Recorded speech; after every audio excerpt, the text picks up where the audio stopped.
Charlie D'Agata is in Erbil, Iraq, and joins us by phone. Charlie, I want to go first to the question that you asked Secretary Carter about the personal email use, because I think what was so striking about that is here the two of you are in the war theater. And I know, Charlie, you've done some remarkable reporting about the fight against ISIS and the coalition efforts against ISIS. But for the Defense Secretary of the United States of America to be answering a question in Iraq about email use, what was your sense of how the secretary is perceiving that issue? Because he seemed to be very open about answering that question when you posed it to him. Well, yes, well, thank you, by the way. Well, it was a real moment. There we were out on an airfield, and it certainly took me by surprise. I had a list of questions to talk to him about U.S. force presence here and what it means, and there we are discussing his needs. And as you said, this is the Secretary of Defense. And what it seemed to me is that he had a relatively well-rehearsed answer. Of course he knew we were going to discuss that. It was the first thing we did discuss.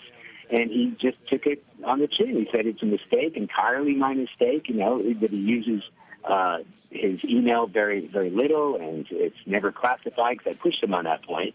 You sure it wasn't classified as sensitive? He said, confident that it wasn't.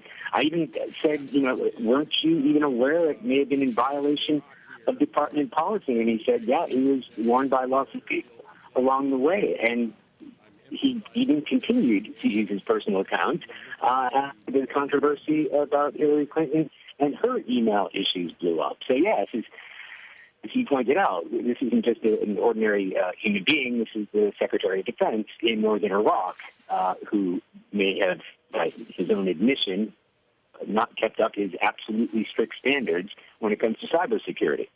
Indeed. Can we switch over to talking about ISIS now? Can you talk about the significance of the Secretary's visit to northern Iraq?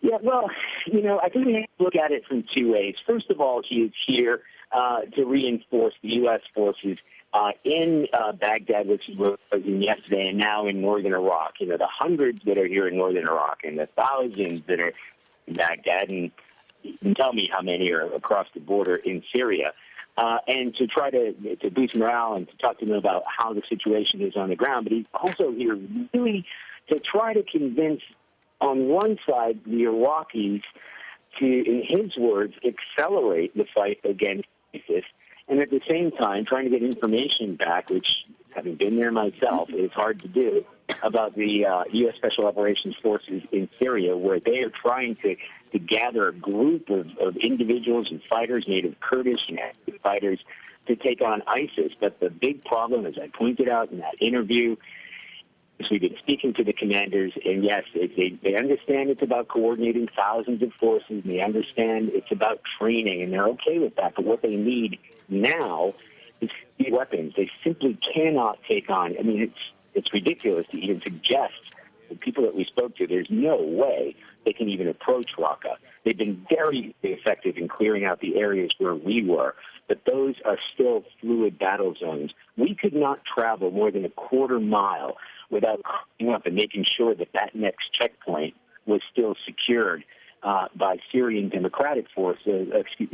Syrian Democratic forces, and not ISIS. Especially yesterday, we were traveling through the fog, which is the very worst time because they literally cannot see the enemy coming, and ISIS is also less vulnerable to airstrikes. So it's an incredibly fluid and chaotic situation over on that side, but they really need weapons more than coordination.